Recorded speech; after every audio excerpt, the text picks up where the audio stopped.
বিরিয়ানি পছন্দ করে না এমন মানুষ খুব কমই আছে। কথায় আছে না যে রাধে সে চুলো বাঁধে। আজকে আপনাদেরকে ঘরে তৈরি করে দেখাবো 5 কেজি চালের বিরিয়ানি। এখানে আমি বিরিয়ানির জন্য যা যা উপকরণ আছে সবগুলো তৈরি করে নিয়েছি। এখানে আমি 2 কেজি তেলের মধ্যে পরিমাণ মতো লবণ দিয়ে দিয়েছি এখানে আমি আধা কেজির মতো পেঁয়াজ।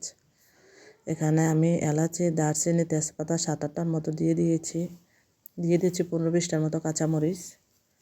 দিয়ে দিলাম 4-5টা গাজর কুচি।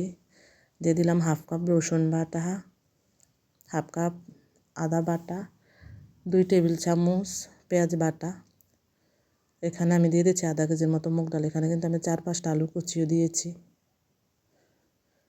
দিয়ে দিলাম 3 টেবিল চামচ গরম মশলা, 3 টেবিল চামচ জিরা বাটা।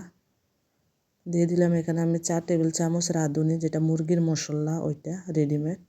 দিয়ে দিলাম 2 টেবিল চামচের মতো ধনিয়া গুঁড়া। দিয়ে দিলাম এখানে আমি আমি কিন্তু 5 কেজি চালের জন্য 7 কেজি মুরগি দিয়েছি। আমি এখানে 1 টেবিল চামচ টেস্টি সল্ট দিয়ে দিয়েছি 1 প্যাকেট বিরিয়ানি মশলা। এখানে আমি 4-5টা টমেটো আগে থেকে ব্লেন্ড করে নিয়েছিলাম, দিয়ে দিয়েছি এখানে 4 টেবিল চামচ। দিয়ে দিয়েছি গুঁড়া দুধ।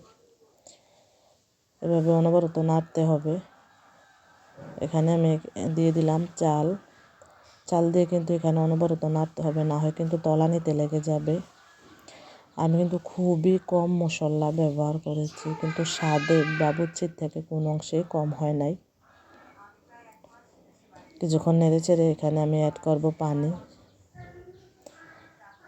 এইভাবে কিছু দমে দেওয়ার পরে তো তৈরি হয়ে গেল আমার সেই কাঙ্ক্ষিত বিরিয়ানি। চাইলে কিন্তু আপনারাও বাসা ট্রাই করতে পারেন। আল্লাহ হাফেজ।